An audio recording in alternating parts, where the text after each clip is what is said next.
When we hear about rappers getting arrested for serious drugs like killing or dealing drugs, it's usually no surprise when we look at the material that they actually rap about. But what about a rapper who always talked about clean material and never really preached that lifestyle, yet became one of the biggest psychopaths in the music industry? Silentó was the definition of kid-friendly. He made the song Whip Nae that we all got sick of after the first listen. However, we all thought that he was still a pretty normal guy, but then 10 years later, he was sentenced to 30 years in jail for shooting and killing his cousin. But the motive remains unclear. How did the guy that we all see as one of the most Disney-friendly rappers ever become one of the most brutal killers ever in the history of rap? Well, things start to add up when we look at his entire story. So let's cut the bullshit and get right into it. Born and raised in Atlanta, he came from an area that was flooded with poverty. From birth, he was found with multiple drugs in his system. After his dad was incarcerated, his mom raised him all by herself. During his childhood, his family members attempted to kill each other and were screaming at the walls. He claims that he was prescribed ADHD medication at a young age when he was never even actually diagnosed with ADHD. His family issues got so bad that at 14 he went to go live with his aunt. But things would only get worse because around this time he was sent to juvie. What exactly for is unknown, but he was definitely having issues that were only negatively fueled by a bad environment. But being in Atlanta would inspire an outlet for Silentó, music. Atlanta was becoming a really hot scene for all of the new superstars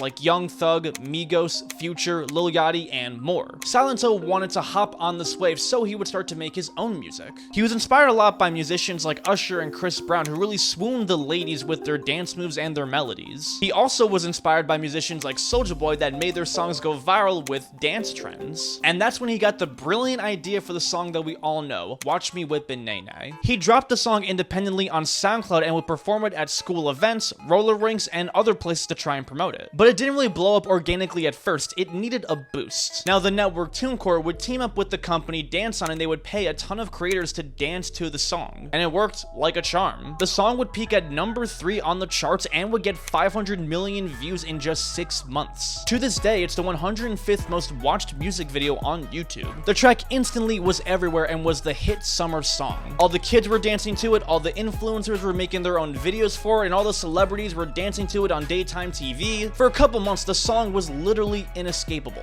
It made sense that it was a success because it was a kid-friendly jam that could be played anywhere. It incorporated all the cool hip-hop trends but was still PG rated. We all cringe at this song now, but back then it was a genius business move for Silentó because it made him super brand friendly. He was doing deals with Beats, he had features on Nickelodeon, and he went on tour, and he developed a really good persona by encouraging kids to stay in school and be responsible. How's your grades in school, man? They good, I gotta go back. I heard that, New man. semester. Go ahead now. I love how he's saying I gotta go back, because if I was 17 I had a hit record, I would go back too. Yeah, okay.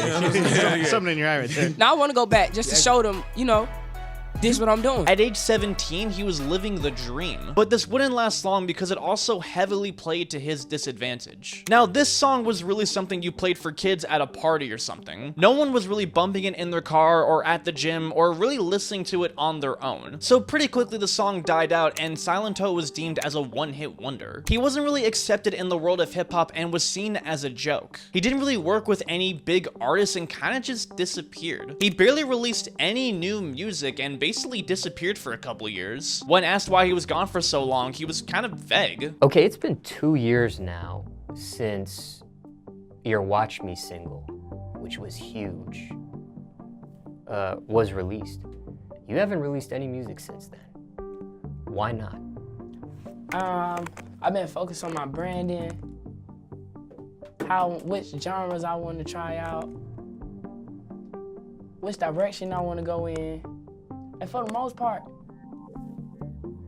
all aspects that I can earn revenue from. He would try to make a comeback in 2018 with the song Watch Me Part 2, which was a part of his mixtape Fresh Outta High School. The single and the mixtape went completely unnoticed, and considering that you never heard of it until now, that completely proves my point. A critic would say that the project unintentionally feels like a slow descent into madness. And ironically, this would foreshadow his future. Behind the scenes, Silentó was struggling heavily with mental problems. Now, it's common for musicians who peaked very high and then had a very reset and crashed in their career to suddenly get pretty depressed. This happened with musicians like Afro Man and Daniel Powter, who talked about the struggles of being a one-hit wonder. But with Silentó, there's a lot of factors. Now, growing up in such a rough environment like him, combined with getting a lot of success at a very young age with the pressures of fame, combined with not really getting any mental counseling whatsoever, is a recipe for failure. Now, in 2019, he would actually open up about his mental problems on the TV show The Doctors, which is a daytime TV show for medical advice. He talked about the pressures of fame, the trauma from his childhood, and how it's really difficult for people like him to speak up about mental issues. When I became famous,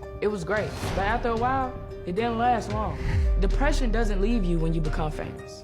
It just adds more pressure. And while everybody's looking at you, they're also judging you. When I get depressed, I won't answer the phone, I won't text back, because when I'm depressed, I'm not speaking to no one. I don't know if I can truly be happy.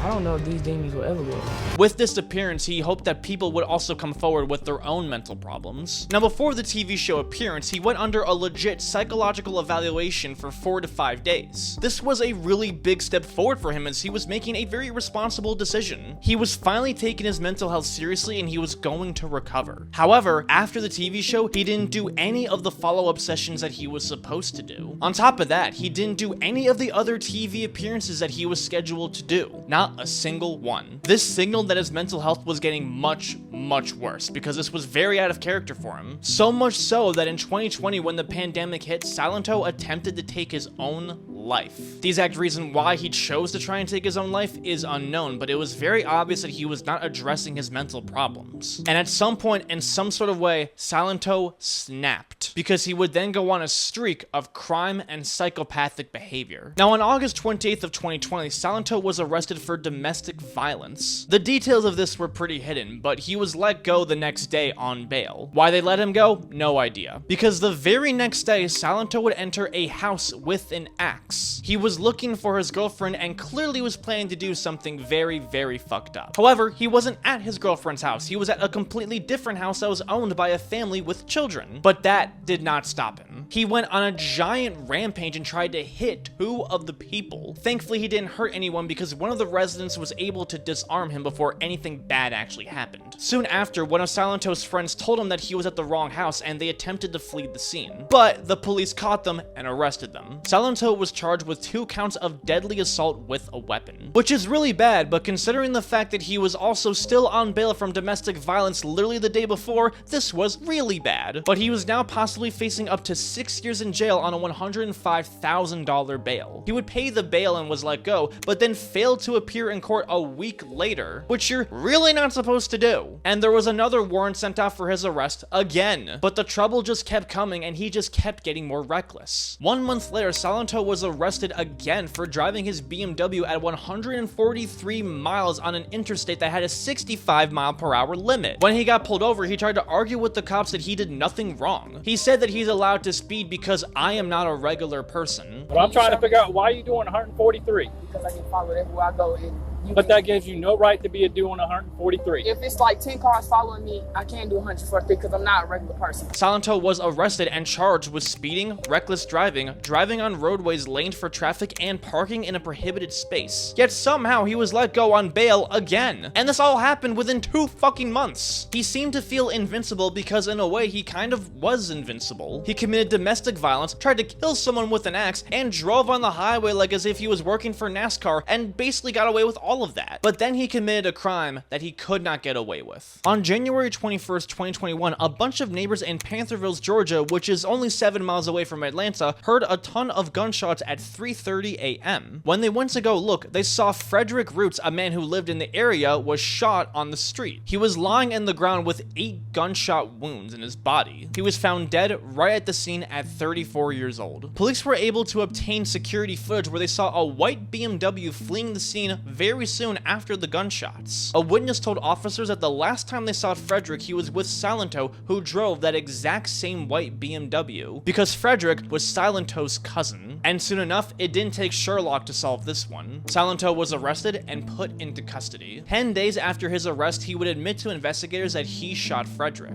When this happened, it made news everywhere. Silentó's publicist desperately tried to de-escalate the situation by bringing sympathy to his mental issues. Over the past several years, Ricky has been suffering immensely from a series of mental health issues, but we ask in the meantime the public to uplift him and his family in immediate prayer and positive energy. Ricky is a beautiful soul, and we hope that the same people who came up whipping and naining with him continue to support him and lift it in prayer. I think you can see why this didn't do jack shit for the case. He was charged with murder and was looking at some pretty serious jail time. This time he had no shot at bail, with his own grandparents requesting the judge to not let him out on bail. The judge also pointed out that he wasn't taking any of his prescribed medications that was assumed for his mental health. Silentó was facing life in prison or possibly even the death penalty for his crimes. However, 4 years later, he did take a plea deal where he pleaded guilty to voluntary manslaughter, aggravated assault, possessing a firearm while committing a crime, and concealing the death of another. He was officially sentenced to 30 years in jail. On parole, he could come out as early as 2030 and possibly as late as 2055.